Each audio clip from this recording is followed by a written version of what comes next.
भारत का मेरुदंड केवल धर्म है। विवेकानंद।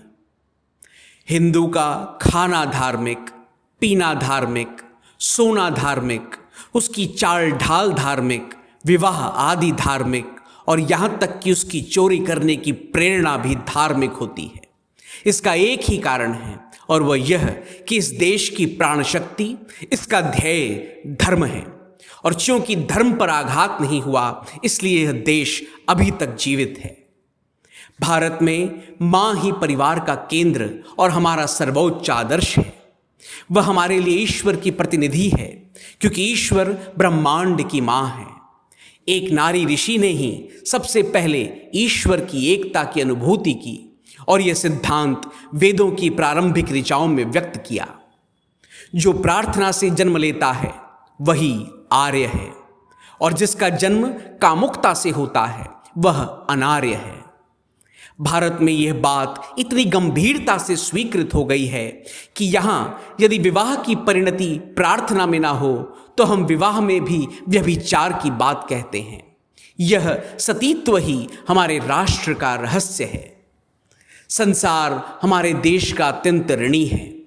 जब मैं अपने देश के प्राचीन इतिहास का सिंहावलोकन करता हूं तो संपूर्ण विश्व में मुझे ऐसा कोई भी देश नहीं दिखता जिसने मानवीय हृदय को उन्नत और सुसंस्कृत बनाने में भारत के समान चेष्टा की हो।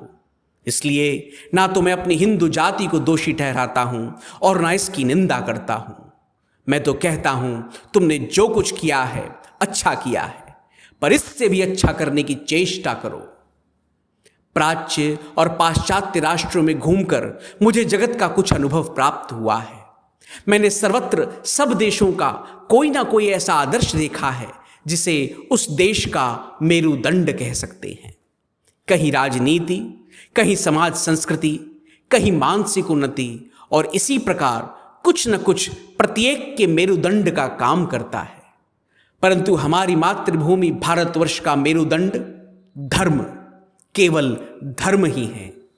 धर्म के ही आधार पर, उसी की नींव पर हमारे राष्ट्र जीवन का प्रसाद खड़ा है।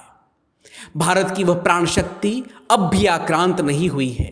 भारतवासियों ने उसका त्याग नहीं किया है और अंधविश्वासों के बावजूद वह आज भी सबल है। वहां भयानक अंधविश्वास है और उनमें से कुछ तो अत्यंत जघन्य तथा घृणास्पद है, परंतु उनकी चिंता मत करो क्योंकि हमारी राष्ट्रीय जीवन धारा, हमारा राष्ट्रीय ध्येय अब भी जीवित है। भारत मृत्यु की भांति दृढ़ता पूर्वक ईश्वर, केवल ईश्वर से चिपका हुआ है, इसलिए उसके लिए अभी भी आशा है।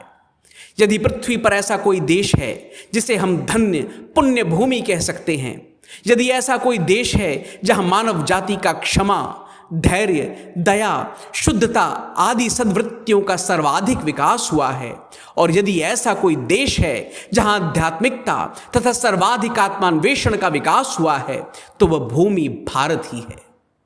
इन चरित्रों का अध्ययन करने पर तुमको सहज ही बोध होने लगता है कि भारतीय और पाश्चात्य आदर्शों में कितना अंतर है। पश्चिम कहता है कर्म करो, कर्म द्वारा अपनी शक्ति दिखाओ।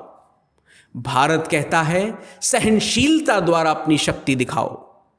पश्चिम ने इस समस्या का समाधान किया है कि मनुष्य कितनी अधिक वस्तुओं का स्वामी बन सकता है, परंतु इस प्रश्न का उत्तर भारत ने दिया है कि मनुष्य कितने अल्प में जीवन यापन कर सकता है।